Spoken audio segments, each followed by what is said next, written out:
What's up, y'all? LS57, Lil Spaz 57. What's poppin'? So, let's just get right into this, man. So, EA just came out of nowhere and people are just asking. I can see it in the comment section. It's like, how did they make such a dramatic change from NBA Live 14 to 16, what you see on the screen now? You know what I'm saying? Well, this is how they did it. They had the Air Tour, the Capture Studio at EA Canada. So, you know what I'm saying? Now, that's how you got this from the ugly Westbrook we had before. And we got this type of gameplay right now. Now, it started out like this. 2014, Live dropped this, which is Live 14. And as you see the the only thing that was really good in this one was basically the dribble. The gameplay was hideous. It was very awkward. I'll use awkward. That's the most, I don't want to push the envelope too far and like hate on the game, but it was just awkward. People was pulling for it, but it was so awkward and it felt weird to play the game. Like at this point, you had to really be like either real biased to not admit that it was awkward. And then Live 15 came out, which was a little awkward. However, it's playable, more playable than what we had from 14. Even the graphics was improved. They was improving graphics on the fly in 14, but it just wasn't good enough. The people was giving that game away basically for free. When I went to GameStop, I think I got that game for like $9.99. I swear to everything I love. So Live 15 had dropped, right?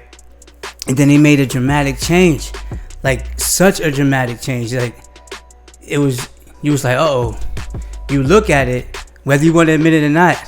Now I wasn't messing with 2K, but you see these graphics. Doesn't look nothing like 14. Even the posture stood up. They stood up a little straighter. You see the fluidity in the shots.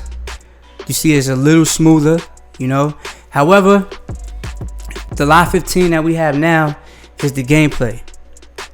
And the gameplay, in my personal opinion, is kind of suspect.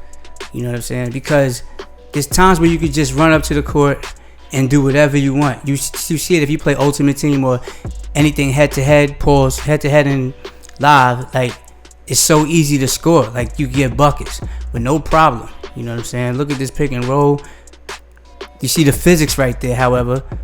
And that was good. Those are good kind of physics. Like, you don't see the warping or anything like that.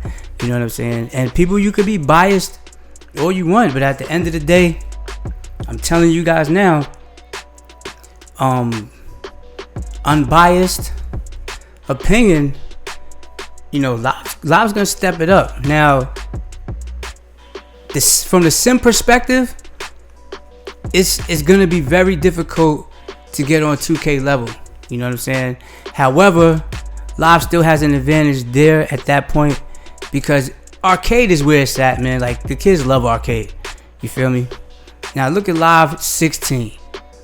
You see the little hunch slightly, but you also see a dramatic improvement. This reminds me of almost 2K14. I wouldn't say it's 2K15, but I'll say 2K14 at this point. Like, the graphics are good. They're good. This game is like 16 is gonna be playable. I believe it's gonna be undeniable. You can't really shit like how you was shitting before. But how did we get to this point with Live? How did they make such a dramatic change in such a short period of time? That's the question. That's the real question. All these features that they added, and they had long paper from years of dominating this game, because this was the game in the 90s, 2000s. They brought the Iverson dribble, that commercial Iverson spin that he did. That was in the game. They was the first one to do that. Even the player models of this looks still kind of stiff, but fluid at the same time. You know what I'm saying? You still see the vintage Live hunch, but it's a little less. It's a lot less than what you've seen in the past. You know what I'm saying? So how did we get to this point? We have a capture studio now. It's Canada. They said it's a studio in Canada that has 132 cameras. It's big enough to fit a Boeing 747 in it. You know what I'm saying? It's crazy lighting.